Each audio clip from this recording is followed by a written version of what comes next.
सत्य वचन की राह पर चले हम सदा, यीशु का साथ हो रहे हमारी हर दुआ।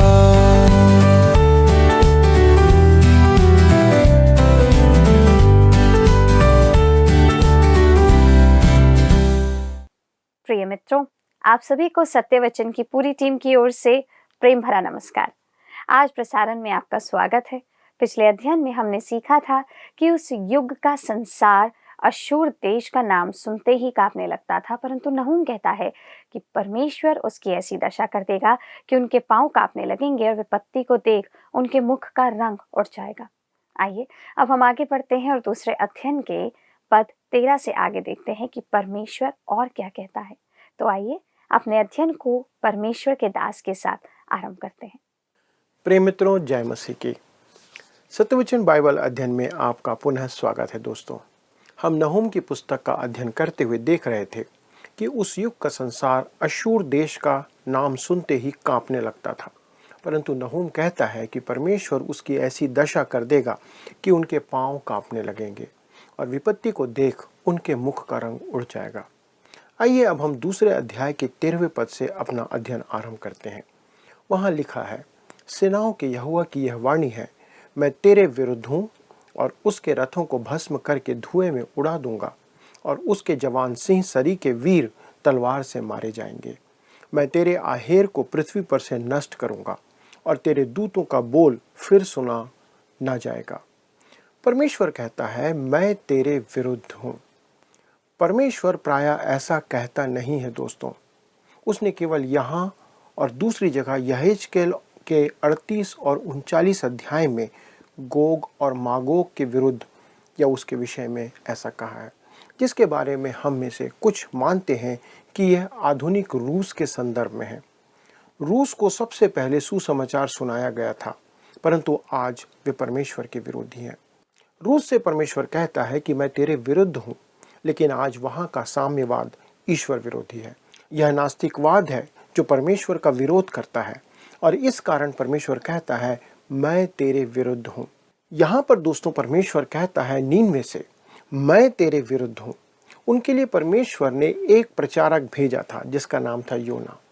तब वे परमेश्वर की ओर फिर गए थे, परंतु अब वे परमेश्वर को त्याग कर आगे बढ़ रहे हैं। आप ज्योति प्राप्त कर उसका त्याग कर दें तो प्रभु यीशु मसीह ये कहता है मत्ती 6 अध्याय 23 में, वह उजियाला जो तुझ में है यदि अंधकार हो तो वह अंधकार कैसा बड़ा होगा। मित्रों, यदि आपकी आंखों में प्रकाश पड़ रहा हो और आप कहें कि आपको दिखता नहीं तो आप अंधे हैं। एक बार कुछ कर्मी खदान में विस्फोट के कारण मलबे में दब गए। अंधकार में उन्हें कुछ नहीं दिख रहा था, पर राहत कार्य के आने के बाद उन्हें बाहर लाया गया तो एक कर्मी बोला, कोई लाइट तो जलाओ। वास्तव में दोस्तों उस कर्मी की आंखों की रोशनी चली गई थी। आप समझ सकते हैं कि जब तक वे अंधकार में थे उन्हें ज्ञात नहीं था कि उनकी आंखें या उस व्यक्ति की आंखें खराब हो चुकी है, पर जैसे ही वह उजियाले में आया तब उन्हें यह आभास हुआ कि उसकी आंख खराब हो चुकी है। नहूम यहाँ पर यही चित्रण दे रहा है। अशूरियों के पास पहले ज्योति थी पर उन्होंने उसका तिरस्कार किया और तब आगे कहता है कि उसके रथों को भस्म करके धुएं में उड़ा दूंगा और उसके जवान सिंह सरी के वीर तलवार से मारे जाएंगे। यहाँ फिर से वास्तविक सिंह या जवान सैनिक हो सकते हैं, पर मेरा अनुमान है कि वह जवानों के संदर्भ में कह रहा है, क्योंकि सिंह उनके राष्ट्र की ताकत का प्रतीक था। तब वो कहता है, मैं तेरे आहेर को पृथ्वी पर से नष्ट करूंगा और तेरे दूतों का बोल फिर सुना न जाएगा। अर्थात यह अंतिम निर्णय है। 100 वर्ष पूर्व परमेश्वर ने अपने अनुग्रह से उन्हें क्षमा किया था, क्योंकि उन्होंने पश्चाताप करके परमेश्वर में मन लगाया था, परंतु समय के साथ उन्होंने परमेश्वर को त्याग दिया, जिस कारण परमेश्वर उन्हें दंड देने जा रहा था। आज जिन्होंने परमेश्वर से मुंह मोड़ लिया है उनके लिए यह एक गंभीर संदेश है मित्रों।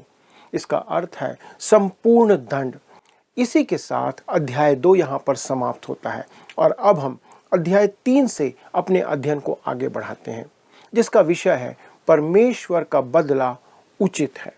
अध्याय 3 में नहूम परमेश्वर द्वारा नीनवे के विनाश का कारण और उसका औचित्य प्रकट करता है। नीनवे का सत्यानाश गलाती 6 और 7 का सिद्ध उदाहरण है, जहां पर लिखा है मनुष्य जो कुछ बोता है वही काटेगा। आप देख सकते हैं दोस्तों कि अनेक विषयों में परमेश्वर मनुष्य और संपूर्ण राष्ट्र को एक ही दृष्टि से देखता है। अनेक टीकाकारों ने अध्याय 3 को किसी नगर के विनाश का अति सजीव चित्रण कहा है। इससे अधिक सजीव विवरण किसी भी भाषा में नहीं है। तो आइए हम पढ़ते हैं नहूम 3 अध्याय का पहला पद। हाय उस हत्यारी नगरी पर, वह तो छल और लूट के धन से भरी हुई है, लूट कम नहीं होती है। मित्रों, यहाँ हमारे सामने नीनवे नगर की आंतरिक स्थिति प्रकट की गई है, जब कहता है हाय उस हत्यारी नगरी पर। प्राचीन संसार में नीनवे अशूरों की राजधानी थी, जिससे उसकी पाशविकता के लिए जाना जाता था। अशूरों की सेना का चलना यद्यपि तेज नहीं था, उनके मार्ग में जो भी आता था वह नष्ट हो जाता था। जैसा कि मैं पहले कह चुका हूं कि उनके भय के कारण बंदी बनने की अपेक्षा संपूर्ण नगर आत्महत्या कर लेना पसंद करता था। और तब आगे लिखा है वह तो छल से भरी हुई है। दोस्तों, यह एक ऐसा राष्ट्र था जिस पर भरोसा नहीं किया जा सकता। वे अन्य राष्ट्रों की सहायता करने और उनकी रक्षा करने के लिए दिए गए अपने वायदों में भरोसेमंद नहीं थे। मित्रों, हमें उनके बारे में इससे उत्तम व्याख्या कहीं और नहीं मिल सकती। आज जिस बात की सबसे अधिक आवश्यकता है वो है सत्यनिष्ठा, आपका सच्चाई। नीनवे को दंड देने में परमेश्वर का एक कारण यह भी था कि वह छल और लूट के धन से भरी हुई थी। यह उस नगर की दशा थी। दोस्तों, आज हमारे घरों की यही दशा है, वे सुरक्षित नहीं है। हमें आज घरों को लोहे की खिड़की और दरवाजों में ताले लगाकर सुरक्षित रखना पड़ता है। आज हम कहाँ खड़े हैं? हम कहते हैं कि अनेक देशों में कानून व्यवस्था है। नहूम से मैं पूछना चाहता हूं कि क्या तू उन देशों के विषय में भी यही कह रहा है? योना और नहूम की पुस्तकें हमें प्रकट करती हैं कि परमेश्वर गैर यहूदी राष्ट्रों से कैसे निपटता है। उसने पुराने नियम के दिनों में भी ऐसा किया था। वे यह भी दिखाते हैं कि परमेश्वर का शासन मनुष्यों की सरकारों में चलता है। परमेश्वर आज मनुष्य के पाप को खत्म कर देगा, वह राष्ट्रों को भी खत्म कर देगा। जैसे जैसे आप इतिहास में आगे बढ़ते हैं, आप देखते हैं कि एक के बाद एक महान सभ्यताएं धूल और युगों के मलबे में ढलते जा रही है। क्यों? क्योंकि परमेश्वर ने उनका न्याय किया। और मित्रों, यही एक कारण है कि परमेश्वर महान राष्ट्रों को धूल में मिला देता है। यही वह स्पष्ट कर रहा है। तब अध्याय 3 के पद 2 में लिखा है कोड़ों की फटकार और पहियों की घड़घड़ाहट हो रही है, घोड़े कूदते फांदते और रथ उछलते चलते हैं। नहूम यहाँ पर उन रथों का एक स्पष्ट विवरण देता है। वे बख्तरबंद टैंकों की तरह थे। वे प्राचीन संसार के टैंक थे। जब वे नगर के अंदर आते थे तो आप चाबुक की सी आवाज सुन सकते थे, क्योंकि चालक अपने घोड़ों को चाबुक से चलाता था। आप पहियों की खड़खड़ाहट और घोड़ों के उछलने और कूदने वाले रथों की आवाज सुन सकते थे। रथ हर चीज पर, खास तौर पर शवों पर छलांग लगा लगा करके चल रहे थे। इस अध्याय के पहले 2 पद नीनवे की आंतरिक दशा का वर्णन करते हैं। उस नगर की संस्कृति और वातावरण छल और लूट के माल से गूंज रही थी। यही कारण था कि वे निर्दयी थे। वे किसी की चिंता नहीं करते थे। वे सब पर प्रभुता करना चाहते थे। उनके इस स्वभाव का कारण स्पष्ट है कि वे मन से ही गलत और पापी थे। दोस्तों, मनुष्य पाप करके पापी नहीं बनता है, वह पापी है इसलिए पाप करता है। मनुष्य मन और स्वभाव से ही पापी है और उसके स्वभाव का मूल कारण यही है। मुझे पूरा विश्वास है कि उस युग में उनके पड़ोसी देश उन्हें असभ्य कहते रहे होंगे। क्या छल और लूट सभ्यता का परिणाम है? नहीं, यह पाप का परिणाम है। मित्रों, हम सभी पापी हैं। तब आगे पद 3 में नहूम कहता है सवार चढ़ाई करते, तलवारें और भाले बिजली के समान चमकते हैं। मरे हुओं की बहुतायत और शवों का बड़ा ढेर है। मुर्दों की कुछ गिनती नहीं। लोग मुर्दों से ठोकर खा खा कर चलते हैं। दोस्तों, मृतकों की संख्या असंख्य थी, जैसे कोई बम के धमाके से पूरा शहर नाश हो गया हो। ऐसे देश हैं जो मित्र होने का दिखावा कर सकते हैं, लेकिन अगर उन्हें अवसर मिले तो वे उस देश पर बम गिराने में 5 सेकंड के लिए भी नहीं सोचेंगे और लोगों को लगता है कि वे ऐसा करके बच सकते हैं। अब पद 3 और 4 में हमें नीनवे की बाहरी दशा प्रकट की गई है। वे पाशविक और निर्दयी लोग थे तथा अपनी करनी का फल भोग रहे थे, जैसा पद 4 में हम पढ़ते हैं। यह सब उस अति सुंदर वेश्या और निपुण टोन्ही के छिनाले की बहुतायत के कारण हुआ, जो छिनाले के द्वारा जाति जाति के लोगों को और टोने के द्वारा कुल कुल के लोगों को बेच डालती है। दोस्तों, इस पद में नीनवे की तुलना एक वेश्या से की गई है। यह वही है जिसका सभी राष्ट्रों ने मजाक बनाया। आप उनकी शर्मिंदगी को देख सकते हैं। परमेश्वर उसे अति सुंदर वेश्या कहता है, जिसका अर्थ है कि एक समय वे सब उसके साथ मिली भगत में थे। और जब कहता है निपुण टोन्ही के छिनाले की बहुतायत के कारण हुआ, जो छिनाले के द्वारा जाति जाति के लोगों को और टोने के द्वारा कुल कुल के लोगों को बेच डालती है। दोस्तों, यहाँ जादू टोने शब्द का 2 बार उपयोग किया गया है, जो झूठे धर्म या रहस्यवाद का पर्याय है। आप एक पल के लिए भी यह ना सोचिए कि प्राचीन संसार की प्रतिमा आराधना निरर्थक थी। पौलुस 1 कुरिन्थी 8 अध्याय 4 पद में कहता है, हम जानते हैं कि प्रतिमा जगत में कुछ नहीं है, पर इन सब के पीछे केवल और केवल शैतान की योजना है। आज बहुत से लोग टोना टोटका करते हैं। लोग अपना भविष्य जानने के लिए हाथ दिखाते हैं, ताबीज बांधते हैं। धन कमाने के लिए सिद्धि और बाबाओं के पास जाना आज का प्रचलन बन गया है। नीनवे में यह सब बहुतायत से था और परमेश्वर कहता है कि वह उसे दंड देगा। उनकी वैश्यावृत्ति और जादू टोने का उसे दंड मिलने वाला था। प्रकाशित वाक्य की पुस्तक में लिखा है कि युग के अंत में कलीसिया वैश्या के समान हो जाएगी, अर्थात वह भी ऐसे कार्य करने लगेगी। मेरे विचार में तो हम आज भी इस दिशा में बढ़ रहे हैं, अग्रसर हैं। यह सब बहुत खतरनाक है दोस्तों। एक पेंटिकॉस्टल प्रचारक था जो परमेश्वर का वचन प्रचार कर रहा था और करता था। चंगाई और अन्य भाषा में विश्वास रखता था। वह स्वयं कहता है, अन्य भाषा और चंगाई के आंदोलन में हम विश्वासियों को बहुत खतरा है। और वह आगे कहता है, जादू टोना करने वाले भी अन्य भाषा बोलते हैं, इसलिए वह अपनी कलीसिया में अन्य भाषाएं बोलने के संबंध में अति सावधान रहता है। मित्रों, मैं आपको सावधान करना चाहता हूं कि किसी अलौकिक घटना या व्यवहार को धर्मशास्त्र से संबंधित ना मान के चलें। यदि कोई भी अलौकिक कृत्य धर्मशास्त्र संबंधित ना हो तो वह परमेश्वर की ओर से नहीं है। ध्यान रखिएगा, मैं इसे फिर से एक बार कहना चाहता हूँ, यदि कोई भी अलौकिक कृत्य या काम धर्मशास्त्र संबंधित ना हो तो वह परमेश्वर की ओर से नहीं है। शैतान ज्यों का त्यों परमेश्वर की नकल करता है। परमेश्वर नीनवे को नष्ट करने में स्वयं को उचित ठहराते हुए हमें कारण देता है। अब आइए हम आगे बढ़ते हैं और 5वें पद में आते हैं। नहूम कहता है, सेनाओं के यहोवा की यह वाणी है, मैं तेरे विरुद्ध हूँ और तेरे वस्त्र को उठाकर तुझे जाति जाति के सामने नंगी और राज्य राज्य के सामने नीचा दिखाऊंगा।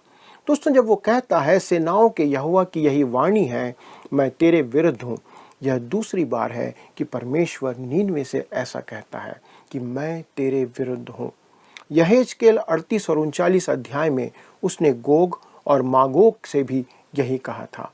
दोस्तों, आरंभ में तो मैं नहीं मानता था कि यहेजकेल का संदर्भ रशिया अर्थात रूस से है, परंतु वचन की खोज करने पर हमें पता चलता है कि अब विश्वास कर सकते हैं कि वह रूस के संदर्भ में भी कहा गया है। रूस तो यहेजकेल के युग में था भी नहीं, परंतु परमेश्वर ने उसके विषय पहले से भविष्यवाणी कर दी थी। हम आज जानते हैं कि परमेश्वर ने क्यों उसके विरुद्ध कहा था। आज वह एक नास्तिक देश है, परंतु अशूरों से परमेश्वर ने कहा था कि वह उनके विरुद्ध है, क्योंकि वे नास्तिक नहीं, बहुदेववाद प्रतिमा आराधक थे और टोना टोटका करते थे। आज का मनुष्य इसमें सत्यता देख रहा है। आज हमारे उच्च वर्ग के लोग अपने भविष्य को देखकर सब काम करते हैं। मनुष्य अपना भविष्य जानना चाहता है, परमेश्वर नीनवे से, जो एक टोना टोटका करने वाला नगर था, कहता है मैं तेरे विरुद्ध हूँ। तब आगे कहता है मैं तेरे वस्त्र उठाकर तुझे नंगी करूँगा और नीचा दिखाऊंगा। दोस्तों, आज हम अपना शरीर दिखाने को आधुनिक सभ्यता कहते हैं, परंतु अशूर इतने गिरे हुए नहीं थे।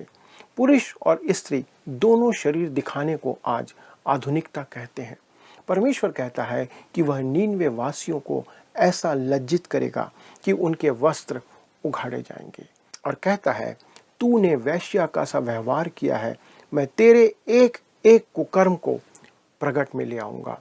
यह उनके लिए लज्जा की बात थी, शर्म की बात थी। और जब कहता है तुझे जाति जाति के सामने नंगी और राज्य राज्य के सामने नीचा दिखाऊंगा, दोस्तों यह परमेश्वर का वचन है जो उस राष्ट्र से कहा गया था। वह एक महान एवं धनवान राष्ट्र है। उसका ऐसा सूर्यास्त हुआ कि फिर कभी उसका सूर्योदय नहीं होने पाया। परमेश्वर ने कहा और कर दिखाया। मित्रों, क्या आप सोचते हैं कि परमेश्वर कुछ नहीं देखता है? क्या आप सोचते हैं कि परमेश्वर आपको नहीं देखता है, मुझको नहीं देखता है, संसार को नहीं देखता है? और वह सब कुछ देखता और जानता है। पर आज वह संसार को, संसार के लोगों को, आपको, मुझको समय दे रहा है कि हम उसके वचन के अनुसार व्यवहार करना सीख लें। नहीं तो एक दिन हम भी अशूर के समान उस अदृश्य रेखा को पार कर जाएंगे और दंड हम पर भी आ पड़ेगा। दोस्तों, इससे पहले कि देर हो जाए, इससे पहले कि परमेश्वर का वो अनुग्रह का समय समाप्त हो जाए, आपके लिए मुझे अवसर है। आइए हम परमेश्वर के सन्मुख आएं, अपने आप को जांचें। यदि हमने पाप में किए हैं, यदि हम पाप में जीवन जी रहे हैं, तो आइए हम अपने आप को परमेश्वर के सामने ले आएं, क्योंकि वो हमारे पापों को क्षमा करने और हमें धर्मी बनाने में विश्वास योग्य है, क्योंकि उसकी ये प्रतिज्ञा है। आइए हम प्रार्थना करें और परमेश्वर को धन्यवाद दें। हमारे स्वर्गीय पिता, हम धन्यवाद देते हैं प्रभु, आपका प्रेम अभी समाप्त नहीं हुआ है और वो समाप्त होगा भी नहीं, लेकिन आप धर्मी और न्यायी परमेश्वर हैं। प्रभु, आपने संसार को, लोगों को अवसर दिया है कि हम समय रहते अपने पापों को छोड़ दें, उस बुरी चाल को छोड़ दें, जाने कि प्रभु आप हमसे क्या चाहते हैं। प्रभु, आज संसार में अलग अलग क्षेत्रों में अलग अलग तरीकों से आपका सुसमाचार लोगों तक पहुंच रहा है। अनेक लोग वचन सुन रहे हैं, कुछ हैं जो उस पर ध्यान देते और कुछ हैं जो उसे अनसुना करते। प्रभु, अनुग्रह करना कि जिन कानों तक ये वचन पहुंच रहा है, प्रभु उनके जीवन में एक जागृति आ जाए। हमारी प्रार्थना है पिता परमेश्वर, हमारे इन सभी दर्शकों के लिए, प्रभु हमारे ये प्रिय लोग जो कि आपसे प्रेम करते हैं, प्रभु आपके वचन को प्रतिदिन सुनने के लिए एकत्र होते हैं, प्रभु आप उनके जीवन में काम करें। प्रभु हमारी विनती है कि यदि उनके जीवन में कोई समस्या है, किसी कारण से वे परेशान हैं, यदि वो कोई प्रार्थनाएं हैं जो आपके सन्मुख निरंतर वे रख रहे हैं और अब तक उन्हें उत्तर नहीं मिला, प्रभु हम मिल के विनती करते पिता, उनके लिए प्रभु आप उत्तर प्रकट करें, उनके लिए परेशानी का हल निकालें और होने दे प्रभु इनका जीवन आप में आनंद से भरने पाए। आंसुओं को पोंछने का काम करें प्रभु। कितने लोग दुखी हैं, विलाप कर रहे हैं, अनेक कारण हैं, परंतु प्रभु आप ही उनके आंसुओं को पोंछ सकते हैं। धन्यवाद देते हैं पिता आपके अनुग्रह और दया के लिए, इस समय के लिए, इस वचन के अध्ययन के लिए। धन्यवाद के साथ विनती प्रभु यीशु क्रिस्ट के नाम से मांगते हैं, आमीन। प्रिय मित्रों, अगले प्रसारण तक परमेश्वर का अनुग्रह आप पर बना रहे और मुझे उम्मीद है कि आप अगले प्रसारण में भी हमारे साथ फिर से जुड़ेंगे। प्रभु आपको आशीष दे। प्रिय मित्रों, आपने देखा कि नास्तिकवाद परमेश्वर का विरोध करता है। परमेश्वर ने निनवे में एक प्रचारक भेजा था, योना। तब वे परमेश्वर की ओर फिर गए थे, परंतु अब वे परमेश्वर को त्याग चुके हैं। आप ज्योति प्राप्त कर उसका त्याग कर दें तो आपके लिए कोई रास्ता नहीं रह जाता। इस पर हम परमेश्वर को जानकर उससे दूर चले जाएं तो परमेश्वर समय आने पर हमें दंड अवश्य ही देगा। आज हम विश्वासियों के लिए भी ये बात प्रासंगिक है। क्या आप इन बातों से आशीषित हुए हैं? यदि हुए हैं तो कृपया अपने विचार हमें विस्तार से बताइए।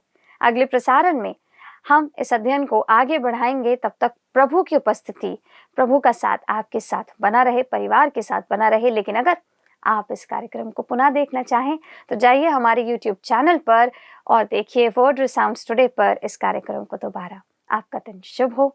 धन्यवाद।